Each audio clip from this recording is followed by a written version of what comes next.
Bonjour et bienvenue dans mon journal de lecture. Aujourd'hui, L'Arabe du futur de Riyad Sattouf, une bande dessinée en 6 volumes dont je n'ai ici que le dernier, le 6e, qui est paru récemment en 2022 et dont j'ai lu les précédents que j'ai rendus à ma bibliothèque préférée. Et qu'est-ce que c'est que cet Arabe du futur ? Une jeunesse au Moyen-Orient.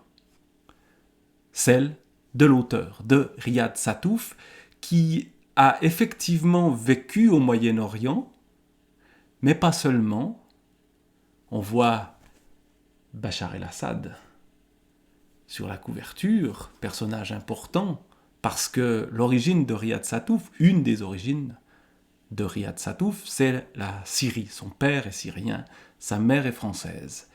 Et son enfance est un va-et-vient entre la France et le Moyen-Orient, pas seulement la Syrie, mais aussi la Libye, où il vit pendant un certain temps, parce que le père de Riyad Sattouf a fait des études universitaires en France et occupe ensuite des postes de professeur. Je ne sais pas d'ailleurs trop ce qu'il fait, ça a l'air d'être d'un niveau assez contestable. Il est docteur, il est très fier d'être docteur en histoire contemporaine, quelque chose comme ça. Il enseigne donc une certaine vision de l'histoire dans des universités en Libye, puis en Syrie et en Arabie Saoudite. Et cette histoire-là, du père syrien de la mère française, elle a évidemment une influence très grande sur cet enfant blond, du moins au début, qui vit en Syrie en grande partie, et des enfants blonds en Syrie, c'est quelque chose d'étrange. Et la mère qui vit avec eux à certains moments en Syrie est aussi un personnage qui détonne. On les prend pour des juifs, ce qui, dans le discours même des enfants syriens, est une insulte. Et on a ce dialogue de sourds, cette rencontre, mais aussi cette séparation entre le Moyen-Orient, la culture arabe et la France, l'Occident, notre culture. Et je crois que c'est dans cette double culture qu'est l'intérêt du livre, intérêt aussi parce qu'il s'agit d'une bande dessinée, qu'elle est extrêmement bien faite. On a très clairement, par exemple, les pages à dominante de bleu, c'est tout ce qui se passe en France. Alors dans cet épisode-là, dans le 6e, on est uniquement en France. Les parties en rose sont celles de la Syrie et du monde arabe en général. Et puis, il y a la présence fantomatique ou la présence pesante du père en rouge qui vient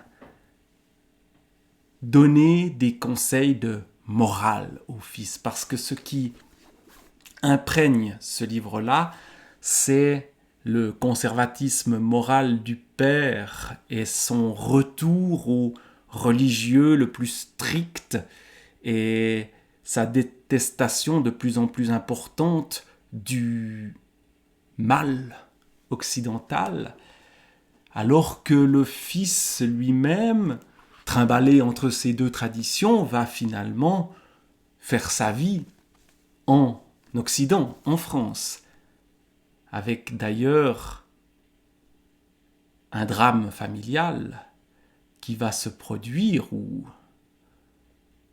un crime, pas tout à fait un crime, mais pas loin, un enlèvement.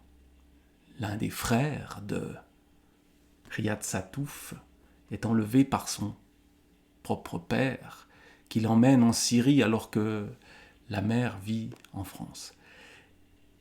Et donc on suit cette histoire familiale, on suit aussi l'histoire plus banale, j'allais dire, mais racontée avec une forme de distance et de regard ironique sur soi-même qui est intéressante. Cette histoire d'un enfant qui grandit, puis d'un adolescent, puis d'un jeune homme, un jeune homme mal dans sa peau, mal dans son corps, qui n'a pas de succès avec les filles, qui est un peu décalé par rapport au reste des gens, avec cette famille aussi où tout ne fonctionne pas comme cela devrait fonctionner. Et donc, on a les doutes, les hésitations, les rêveries de l'enfant, puis de l'adolescent. L'enfant à qui on parle de Dieu et qui imagine Dieu avec la tête de Georges Brassens. Il explique pourquoi dans un des premiers volumes. Est-ce que je le retrouve ici? Tiens, regardez. Il y a les pages en rose. Il y en a quand même quelques-unes qui se passent en Syrie. On y revient. Pas longtemps, mais on y revient. Et puis, Dieu, donc à la tête de Georges Brassens, mais je ne le retrouve plus. On a aussi toute l'histoire des grands-parents. La grand-mère paternelle dans un village paumé de Syrie qui est extrêmement religieuse, toute de noir vêtue. Le grand-père maternel qui, au contraire, passe sa vie à se dénuder sur des plages et à parler de femmes. Donc on a les contrastes les plus absolus entre deux visions de la liberté, de la société, de la sexualité, de la vie. Et on parcourt ce parcours justement de vie avec cet intérêt-là. Et avec l'imagination du personnage et de l'auteur qui se confondent, et aussi ses doutes, ses frustrations, les moments où il va voir une psy, et puis finalement aussi sa passion naissante pour la bande dessinée. Il va à Paris apprendre à dessiner dans une école plutôt pour faire de l'animation, du dessin animé, qui n'est pas son truc. Son truc, ce sera plutôt, justement, le dessin lui-même. Et il commence à publier des bandes dessinées. Et on a donc le début de la carrière de Riyad Sattouf, carrière aujourd'hui récompensée et reconnue à juste titre parce que c'est un livre tout à fait passionnant que l'Arabe du futur. Une jeunesse